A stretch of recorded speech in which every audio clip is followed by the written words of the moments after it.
पहले लोग दादी नानी से कहानी सुना करते थे।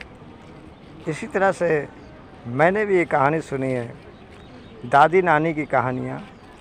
चार मूर्ख, कहानी का शीर्षक है चार मूर्ख। एक बार काशी नरेश ने अपने मंत्री को ये आदेश दिया कि जाओ और 3 दिन के भीतर 4 मूर्खों को मेरे सामने पेश करो। यदि तुम ऐसा नहीं कर सके तो तुम्हारा सर कलम कर दिया जाएगा।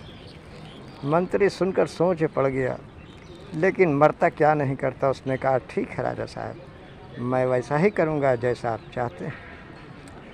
पहले तो मंत्री जी थोड़े से घबराए।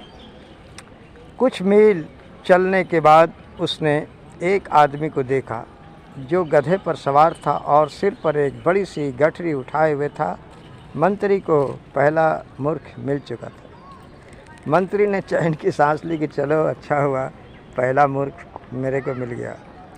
फिर बेचारा ये सोच कर आगे बढ़ा कि चलो और भी देखते हैं। कुछ और आगे बढ़ने पर दूसरा मूर्ख भी मिल गया। वह लोगों को लड्डू बांट रहा था। पूछने पर पता चला कि शत्रु के साथ भाग गई उसकी बीवी ने एक बेटे को जन्म दिया था, जिसकी खुशी में वो लड्डू बांट रहा था। दोनों मूर्खों को लेकर मंत्री राजा के पास पहुंचा। राजा ने पूछा, ये तो 2 ही हैं, तीसरा मूर्ख कहाँ है? महाराज, वह मैं हूँ। मंत्री ने कहा कि महाराज, वो मैं हूँ जो बिना सोचे समझे मूर्ख की खोज में निकल पड़ा, बिना कुछ सोचे समझे आपका हुक्म बजाने चल पड़ा। मैं मूर्ख हूँ।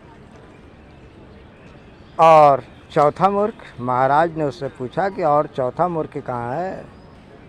उस आदमी ने कहा कि क्षमा करें महाराज, वह आप हैं। आप हैं जनता की भलाई और राजकाज के काम के बदले आप मूर्खों की खोज को इतना ज़रूरी काम मानते हैं। राजा की आंखें खुली रह गई और उसने मंत्री से क्षमा मांगी। तो आपको ये कहानी कैसी लगी? ये एक मोटिवेशनल स्टोरी है कि राजा को चाहिए कि वो ख़ास काम के लिए ही मंत्रियों को आदेश दे, न कि उसे कहे गधा ढूंढ के लाओ और हाथी ढूंढ के लाओ और शेर ढूंढ के लाओ। ये सब क्या मस्करा है? राजा का काम है जनता के बारे में सोचना, जनता के लिए भलाई करना, जनता को हमारी कैसे खुशी मिलेगी, जनता हमारा आगे कैसे तरक्की करेगा। तो ये एक मोटिवेशनल वीडियो और मैं चाहता हूँ कि इसे आप अपने दोस्तों में, अपने रिश्तेदारों में शेयर कर दें, अपने ग्रुप में शेयर कर दें, ताकि लोग इसे सुनकर मोटिवेट हों और अच्छा से अच्छा कदम उठा सकें, जिससे जनता की और अपनी भी भलाई हो।